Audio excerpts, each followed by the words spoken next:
매일 성경 묵상을 돕는 해설 가이드입니다. 안녕하세요. 묵상 코치입니다. 함께 읽고 나눌 말씀은 마가복음 9장 30절에서 37절까지 말씀입니다. 오늘 본문은 예수님의 고난과 죽음 그리고 부활에 대한 두 번째 예언으로 시작합니다. 그러나 제자들의 우둔함은 계속되며 심지어 그들은 누가 더 높은 지위에 올라갈지를 놓고 다투고 있습니다. 예수님은 다시 한번 제자들을 집에서 따로 친히 가르치십니다. 하나님 나라의 새로운 질서에는 가장 낮은 지위로 섬기는 사람이 되어야 하나님께 인정받는 사람입니다. 30절에서 32절을 보겠습니다. 30절에서 32절은 두 번째 예언입니다. 30절에 그곳을 떠나 이 구절을 통해 성도들은 예수님의 갈릴리 사역이 마무리되는 것을 알게 됩니다. 왜냐하면 10장 1절에서 유대 땅과 요단강 건너편으로 넘어가게 될 것이기 때문입니다. 예수님이 갈릴리를 가로질러 가고 있는 것을 사람들이 알게 되는 것을 원치 않은 것은 제자들을 가르치는 것에 집중하고 싶었기 때문입니다. 8장 31절의 첫 번째 예언과 마찬가지로 예수님은 자기를 인자로 지칭합니다. 이는 자기 자신의 인성을 가리킴과 동시에 주의 날에 영광스럽게 올 심판자임을 가리킵니다. 이 예언이 첫 번째 예언과 다른 점은 유대 지도자들에게서 버림을 받는 대신 사람들의 손에 넘겨져 그들이 죽일 것이라고 표현한다는 점입니다. 수동태에서 능동태로 변화됩니다. 주목해야 될 점은 세 번의 고난 예언 후에 제자도에 가는 가르침이 바로 따라온다는 점입니다. 오늘 본문도 예가 아닙니다. 제자들은 첫 번째 예언 이후에 제자도에 대해 자세히 가르쳐 주었을 때도 예수님의 의도를 전혀 이해하지 못하는 모습을 보였습니다. 그들은 부활을 이해하지 못해 예레미야의 재림에 대해 물어보기도 했습니다. 처음 인자의 고난에 대한 예언이 주어졌을 때 베드로가 예수님을 책망했다가 도리어 책망을 당하고 사탄으로 불렀다는 사실 때문에 제자들은 묻는 것을 두려워했을 것입니다.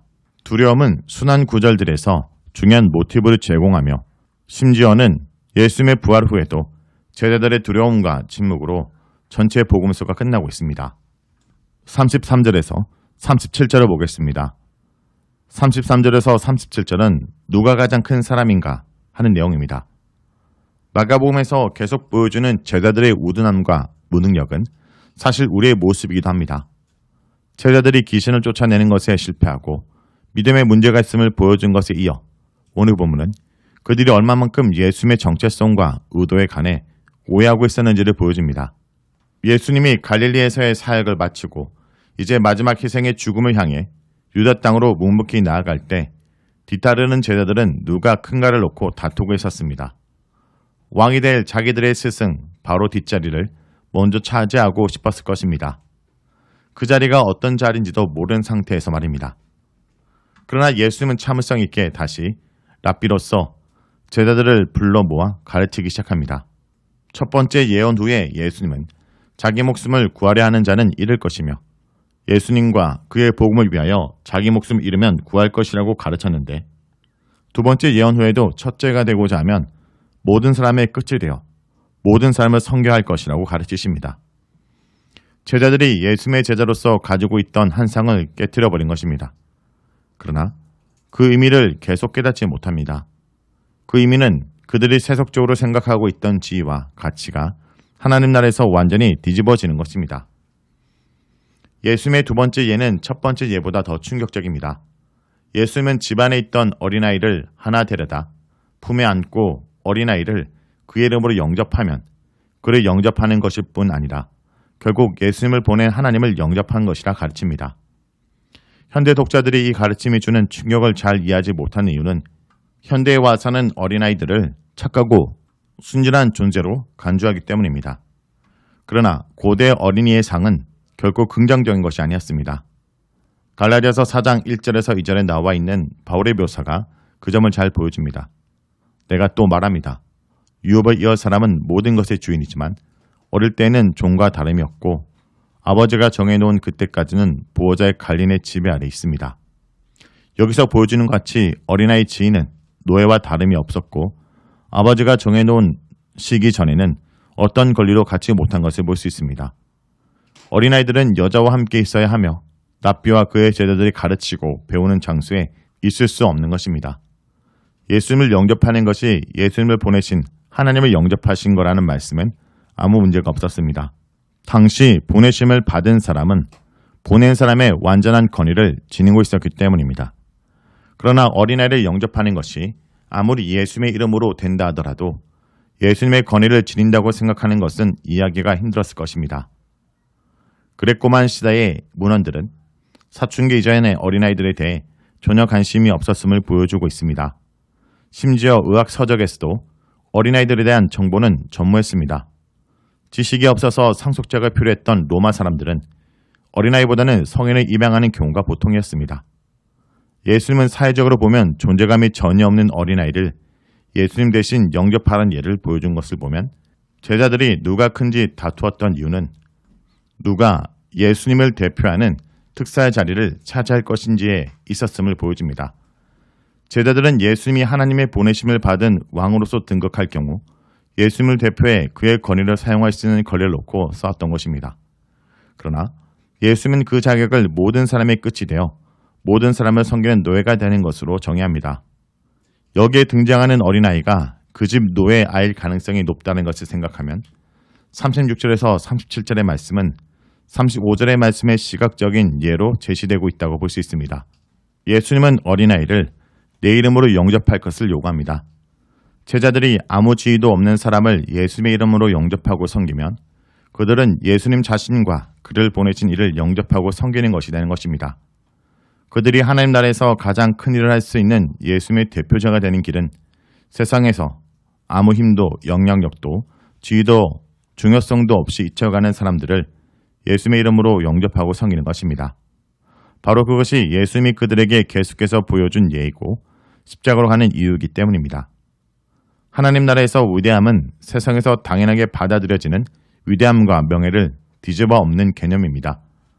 예수님이 세상을 바라보는 관점으로 보지 않으면서 하나님 나라 질서를 이해하는 것은 불가능합니다. 성도 여러분, 예수님은 섬기는 자가 되라 하십니다. 예수님은 제자들이 세상의 나라의 가치관이 아니라 하나님 나라 가치관을 갖기 원하십니다. 제자들은 다른 유대인들처럼 로마의 압제에서 이스라엘을 해방할 정치적인 메시아로 예수님을 보았습니다.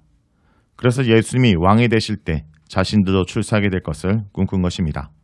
하지만 예수님은 첫째가 되려면 다른 사람들을 섬기는 자가 되어야 한다고 말씀하심으로써 세상의 가치관을 뒤집어 엎으십니다.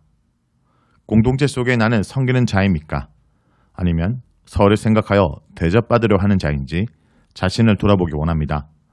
말씀을 놓고 기도하겠습니다. 주님, 높아지려 하기보다 주님과 같은 관심을 가지고 작은 자를 섬기는 자가 오늘도 되게 하여 주시옵소서. 예수님의 이름으로 기도합니다. 아멘.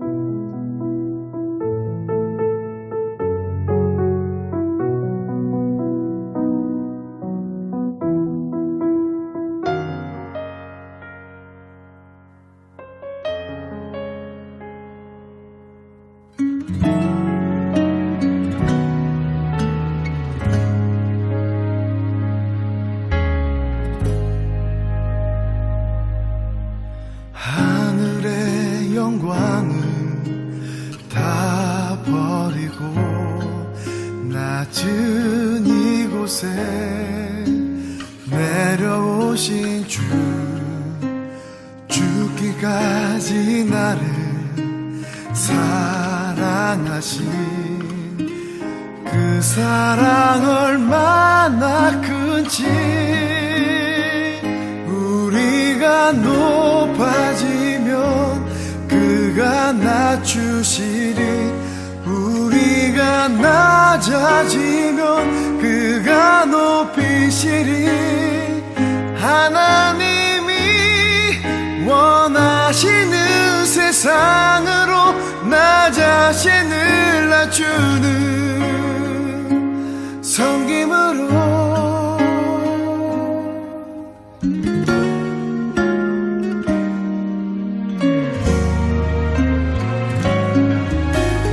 하늘의 영광을 다 버리고 낮은 이곳에 내려오신 주, 죽기까지 나를 사랑 향하신 그 사랑 얼마나 크지.